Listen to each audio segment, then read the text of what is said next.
Named to appear on the Hill today. The Senate finally held a confirmation hearing for Judge Neil Gorsuch a full 47 days after the president nominated him to the Supreme Court. A lot happened. For more on details, we go to Trace Gallagher standing by. Hey, Trace. Hey, Tucker, several Democratic senators have already vowed to oppose Neil Gorsuch and to try to block his nomination from coming to a final vote. In their opening statements, Democrats tried to tie Gorsuch to President Trump while billing him as a threat to workers and women. Democrats also made it crystal clear they remain furious over Republicans' refusal to hold hearings for President Obama's Supreme Court nominee, Merrick Garland. Listen. They are arguing that the Senate should rubber stamp a nominee selected by extreme interest groups and nominated by a president who lost a popular vote by nearly 3 million votes.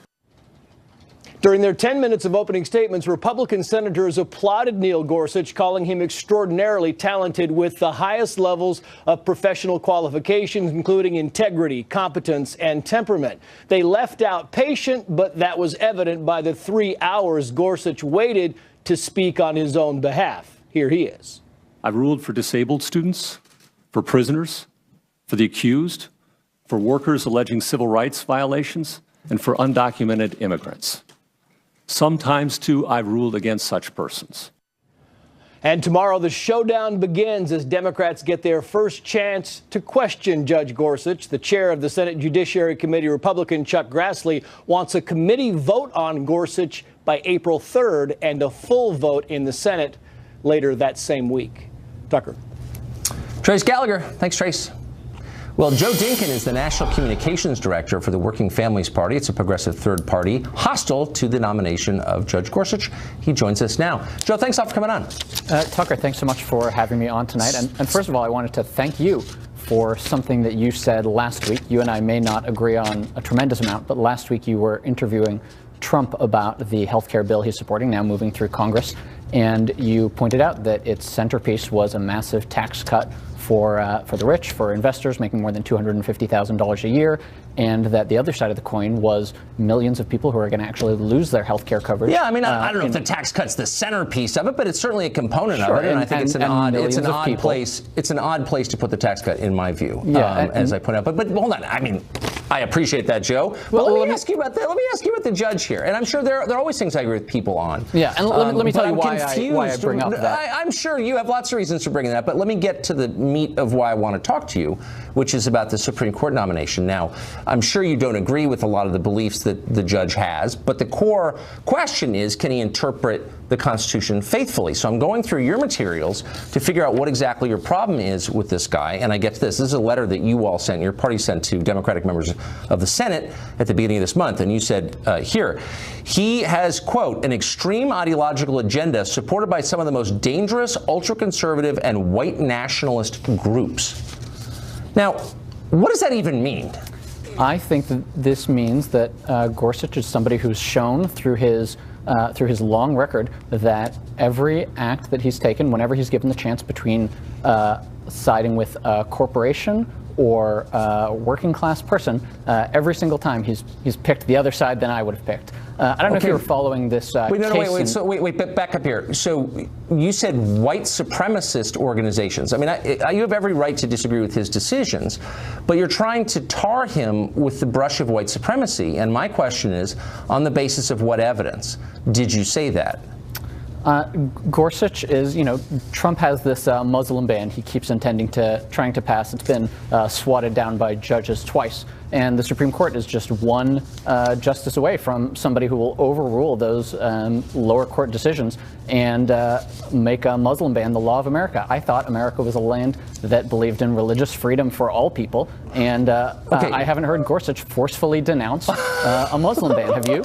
So because Gorsuch hasn't come out during the nomination process, I think this is what you're saying, during his own nomination process and attacked Trump's travel ban, you call him a white supremacist? I mean, Tucker, I think that's so one of the unfair. It's hard to believe you're actually saying that. It's one of the core questions of public policy right now, is whether or not our country is one that it has a place for people of all religions, or whether Trump can be allowed to pass a Muslim ban. And until Judge Gorsuch is about to sit for 4 days, he began today, of his hearings where he can be asked that, but the idea that because he hasn't come out and said anything about it, and by the way, a Supreme Court justice's job is not to formulate public policy, it's to interpret the Constitution, as you know. It's not to make laws. That's right. It's to determine whether they're constitutional or not. So, and he hasn't, so because he's fallen way short of the standard of saying okay, that but hold on. That may be right, but you tried to tie him to white supremacists. And I just want you to concede that whatever one can say about him or his record, that is an unfair thing to say, and you shouldn't say things like that unless you have reason for saying them, and you don't. I think that short of him denouncing Trump's Muslim ban, he comes pretty close to that line. So and my children haven't denounced Trump's Muslim ban. Are they white supremacists too? Is that the standard? I think that there are a lot of problems with the nomination of Gorsuch. He's somebody who, whenever given the choice... You said something appalling and unfair. Just concede it and let's move on. How's that? Let's move on. Okay. I wish you would concede it. I think our viewers understand, and you understand, that you did something that's indefensible, and I'm sorry that you did.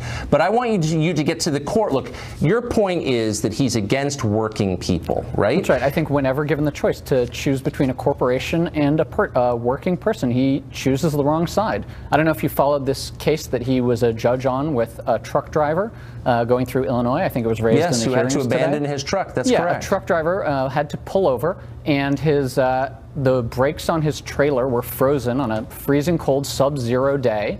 To protect his own safety, maybe even to save his life, he disconnected his trailer, drove away to safety. In the end, his employers fired him for doing that, and the court sided with the worker on that, sided with the truck driver. But Gorsuch said that the only way he could have protected his job was to sit in a freezing cold sub-zero truck, potentially risking his life. So think about, Tucker, what would you have done sitting in that truck? You're actually missing this. I'm not sure you understand what the Supreme Court is or how it works. I agree with you. Every person watching agrees with you. Every person in this country of 330 million agrees. You shouldn't be fired for leaving a freezing cold truck. Well, Gorsuch doesn't agree with that, does he? No, that's not true. Gorsuch's job is to interpret the law as passed by the Congress, not the court. The court does not make laws, the Congress does. I understand and that. If the action is consistent with the law, which is itself consistent with the Constitution, there's nothing he can do about it. Well, that's what the job is. Do you understand It's a pretty funny version of the job where every time he's asked to make a decision, he always chooses the side that favors corporations or favors the powerful. Why aren't you complaining to your friends up in the Senate, the ones you're writing letters to about white supremacy? Why don't you say, hey, pass a law protecting people whose trucks break down?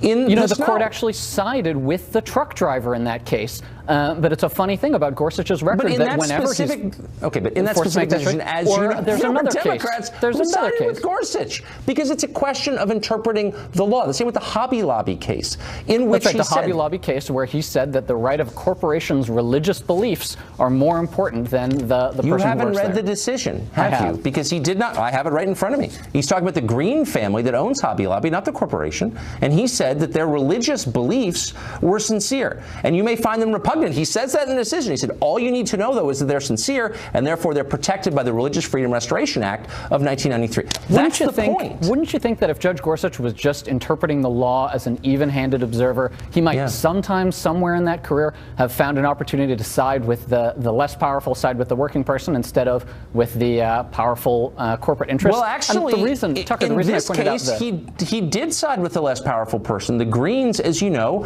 are reviled by all fashionable people, including you and Hollywood and Hillary Clinton. No, I'm just saying, if you were to do a poll of people making over $250,000 a year and ask them, are you sympathetic to Hobby Lobby in this case or to the federal government? I bet it'd be 90-10 to the federal government. There's no more unfashionable person than the plaintiffs in this case. Tucker, I'm not talking about fashion. I'm talking about who has the power to fire who. And if you think that the employers and the CEOs are the less powerful people in a comparison with the people who work for them, then I got news for you. You got to go.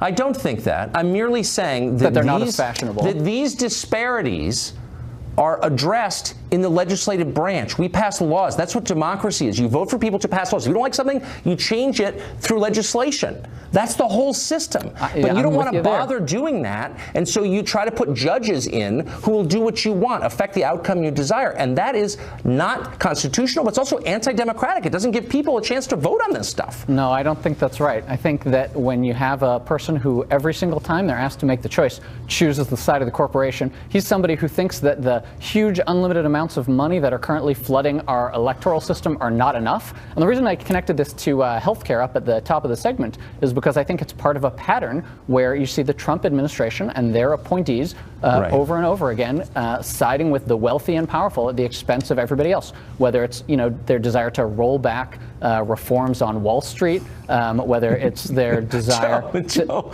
I just lived through 8 years of the most massive wealth disparity buildup in my lifetime under the Obama administration, where the overwhelming majority of the spoils went to the top 1%. And Trump wants to make it worse. I was protesting it. By the way, if he does make it worse, I'll be the first to complain. But I wish he'd complain when that. I'll be emailing to find out about that one when you complain about the transfer of wealth up, because that's every single thing that Trump has proposed so far. Yeah, we'll see. Joe, thanks for joining us tonight. Thank you so much.